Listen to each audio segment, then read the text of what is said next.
નમસ્તે વિદ્યાર્થી મિત્રો, આજે આપણે ધોરણ 7 ઇંગ્લિશમાં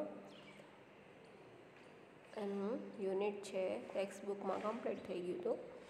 હવે આપણે એનું જે અમુક ટૉપિક છે તે જોઈ લઈએ. એ છે કે નીચે જે વાક્ય આપેલા છે બરાબર ને પ્રશ્ન વાક્ય બનાવવાના છે ને યસ અને નોમાં ઉત્તર લખવાના છે.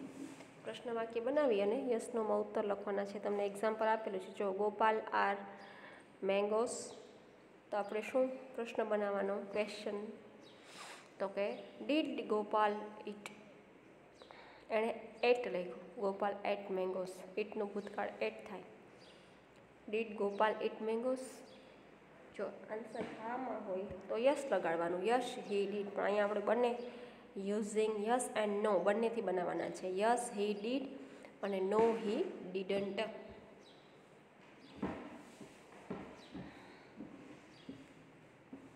The children went for a picnic. તો આપણે ક્વેશ્ચન બનાવશું. પહેલાં કેવી રીતે બનાવશું? Did the children go for a picnic? પ્રશ્નાર્થ વાક્ય બનાવશું એટલે બધામાં પ્રશ્નાર્થ ચિહ્ન લાગે. બરાબર, બધામાં પ્રશ્નાર્થ ચિહ્ન લાગે. હવે એણે શું કીધું? વેન્ટ કીધું. શું કીધું? વેન્ટ. તો વેન્ટનું શું થઈ જાય?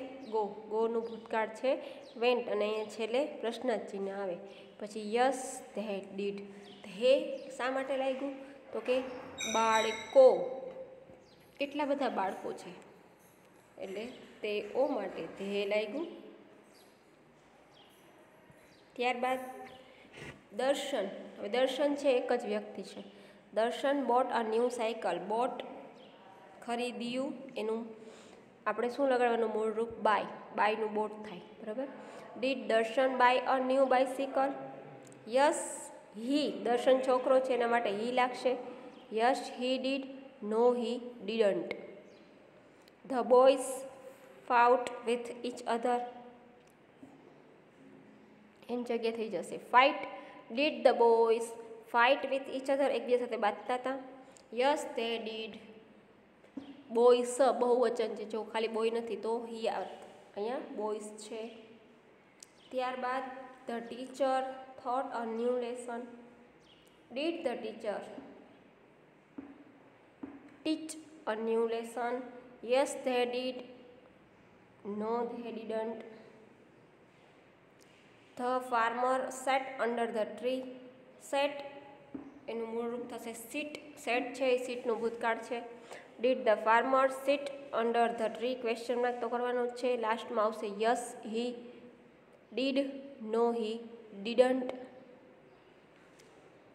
ત્યારબાદ છે તમારો ક્વેશ્ચન સાચે એવું કહે છે કે રેખાંકિત શબ્દ છે એના ઉપરથી તમારે પ્રશ્ન બનાવવાના છે. પ્રશ્ન હોય અને આન્સર આપવાના હોય. અત્યારે શું છે? આન્સર છે ને પ્રશ્ન આપવાના છે. આમાં જ્યાં જ્યાં અંડરલાઇન કરેલ છે તેના ઉપરથી પ્રશ્ન બનાવવાનો છે. પહેલાં અંડરલાઇન છે અંકિત ઉપર. Ankit went to school at 9 AM. Ankit સવારે 9 વાગે સ્કૂલે જાય છે. આપણે શું પ્રશ્ન? કોણ સ્કૂલે જાય છે? તો અંકિતની જગ્યાએ આપણે શું લગાડશું? વુ. વુ એટલે કોણ? Who went to school at 9 AM, question mark. પછી બીજું સ્કૂલ. તો કે અંકિત સ્કૂલ જાય છે, એની જગ્યાએ આપણે ક્વેશ્ચન બનાવવું હોય તો અંકિત ક્યાં જાય છે? ક્યાં એટલે વેર. તો વેરથી વાક્યની શરૂઆત થશે. Where did Ankit go at 9 AM. પછી 9 AM એટલે ક્યારે જાય છે? તો કે 9 વાગે જાય છે. તો વેન એટલે ક્યારે, વુ એટલે કોણ, વેર એટલે ક્યાં. હવે પ્રશ્ન પૂછાશે ક્યારે જાય છે? When did Ankit go to school. ક્યારે જાય છે? બરાબર.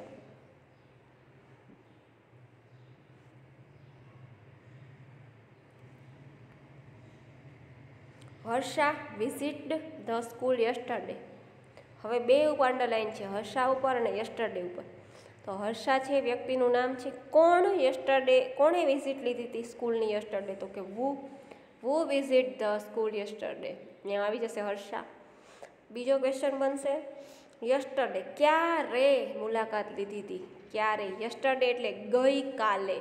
તો વેનથી સ્ટાર્ટ થશે. તમને આ સમજાવવું ખાસ જરૂરી છે કે વાક્ય વેનથી શરૂ થશે, વુથી કે વેરથી. When did Harsha visit the school.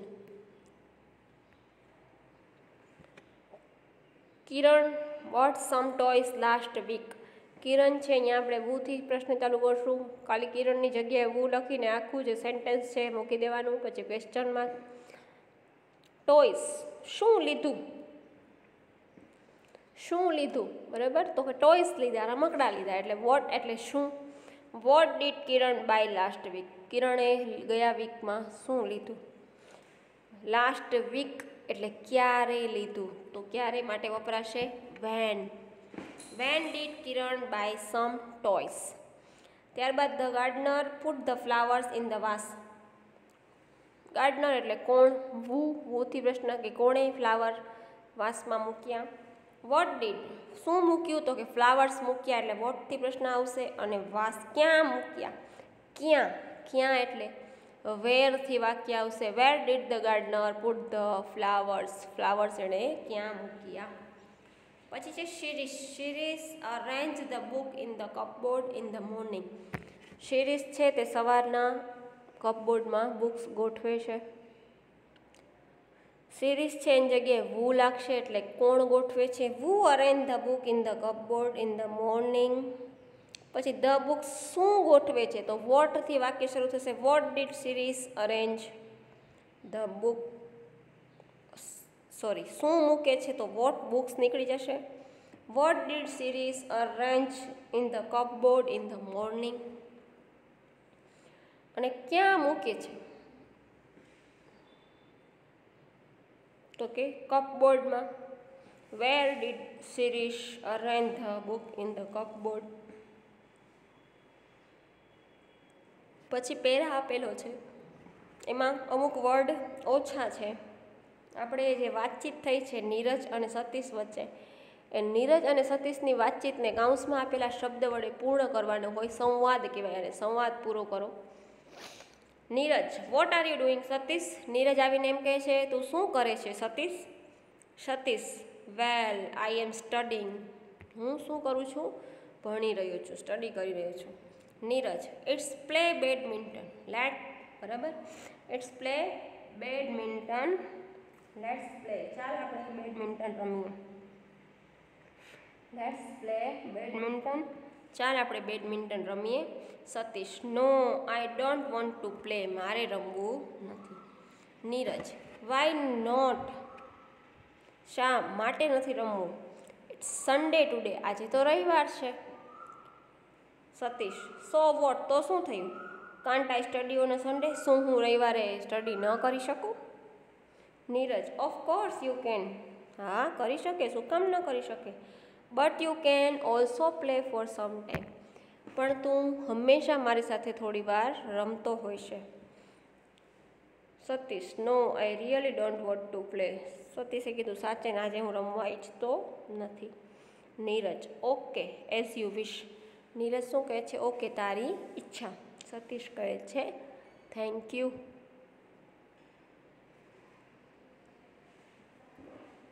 ત્યારબાદ આજે વિવિધ પ્રકારના ફૂલના ચિત્ર ભેગા કરવાના છે અને દરેક વિશે વાક્ય લખવાના છે. તો અહીંયા આપણે લખ્યું હોય રોઝ, તો અહીંયા તમારે રોઝનું ચિત્ર ચીપકાવવાનું, લગાડવાનું, અને પછી એના વિશે તમને જે ચિત્ર મળે એ લગાડી અને એના વિશે વાક્ય લખવાના છે. તો રોઝ છે તો રોઝનું ચિત્ર લગાડશું ત્યાં.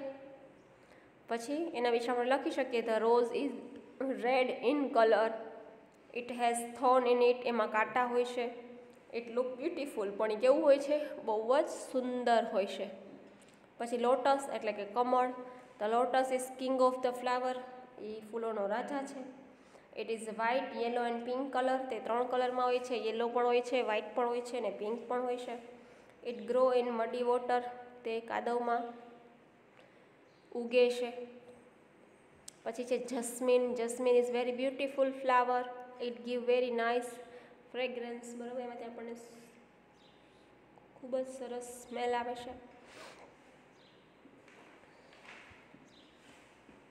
પછી છે sunflower. Sunflower is yellow in colour. એનો કલર પીળો હોય છે. It always grow in sunshine side. એનું મુખ હંમેશા, ફૂલ છે એનું મોઢું છે જે બાજુ તે ઉગે છે, કઈ બાજુ હોય છે, જે બાજુ સૂર્ય ઉગતો હોય એ બાજુ. Marigold. Marigold is orange and yellow colour. 2 કલરના હોય છે, ઓરેન્જ પણ હોઈ શકે, યેલો પણ હોઈ શકે. It look beautiful. It can be grown at our home, તેને આપણે આપણા ઘરે પણ ઉગાડી શકીએ છીએ.